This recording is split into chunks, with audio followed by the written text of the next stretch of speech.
বাংলাদেশের কিছু মিনমিনে মিডিয়া বাংলাদেশের অভ্যন্তরীণ বিষয় নিয়ে গুজব ও অতিরঞ্জিত সংবাদ উপস্থাপনের দায়ে ভারতীয় একটি টেলিভিশন চ্যানেলের বিরুদ্ধে আইনি ব্যবস্থা নিতে অনুরোধ করা হয়েছে।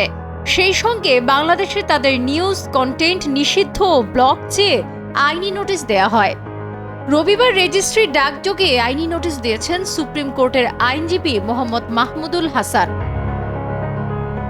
নোটিশে তথ্য ও সম্প্রচার মন্ত্রণালয়ের সচিব, ডাক, টেলিযোগাযোগ ও তথ্য প্রযুক্তি মন্ত্রণালয়ের সচিব, স্বরাষ্ট্র মন্ত্রণালয়ের সচিব, আইসিটি বিভাগের সচিব এবং বিটিআরসির চেয়ারম্যানকে বিবাদী করা হয়েছে। নোটিশে বলা হয়েছে, রিপাবলিক বাংলা একটি ভারতীয় টেলিভিশন চ্যানেল। এ চ্যানেল স্যাটেলাইট সম্প্রচারের পাশাপাশি তাদের নিউজ কন্টেন্ট ইউটিউব, ফেসবুক, বিভিন্ন সামাজিক যোগাযোগ মাধ্যমে প্রচার করে থাকে। কিন্তু অত্যন্ত দুঃখের বিষয় এই যে এই ভারতীয় টেলিভিশন চ্যানেল নিয়মিত বাংলাদেশের বিরুদ্ধে প্রোপাগান্ডা প্রচার করে যাচ্ছে। নোটিশে আরও বলা হয়েছে, এ ভারতীয় টেলিভিশন চ্যানেল সম্পূর্ণ অসৎ উদ্দেশ্যে বাংলাদেশের বিরুদ্ধে মিথ্যা প্রচারণা চালিয়ে বাংলাদেশের বিরুদ্ধে মিডিয়া আগ্রাসন চালাচ্ছে। এছাড়া গুজব ছড়িয়ে বাংলাদেশে হিন্দু মুসলিম সাম্প্রদায়িক দাঙ্গা সৃষ্টির চেষ্টা চালিয়ে যাচ্ছে। এছাড়া চ্যানেলটি বাংলাদেশের জননিরাপত্তার জন্য হুমকি হিসেবে দেখা দিয়েছে।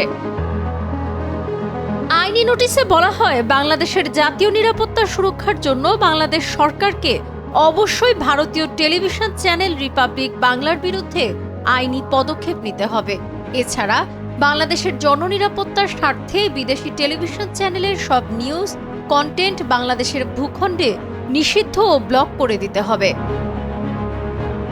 নোটিশ পাওয়ার 3 দিনের মধ্যে ভারতীয় চ্যানেল রিপাবলিক বাংলার বিরুদ্ধে আইনি ব্যবস্থা গ্রহণ এবং বাংলাদেশের ভূখণ্ডে তাদের নিউজ ও কন্টেন্ট নিষিদ্ধ ব্লক করার বিষয়ে প্রয়োজনীয় পদক্ষেপ নিতে অনুরোধ করা হয়েছে। অন্যথায় এ বিষয়ে ব্যবস্থা নিতে হাইকোর্টের রিট পিটিশন দায়ের করা হবে। সাবরিনা কাজী, কালের কণ্ঠ।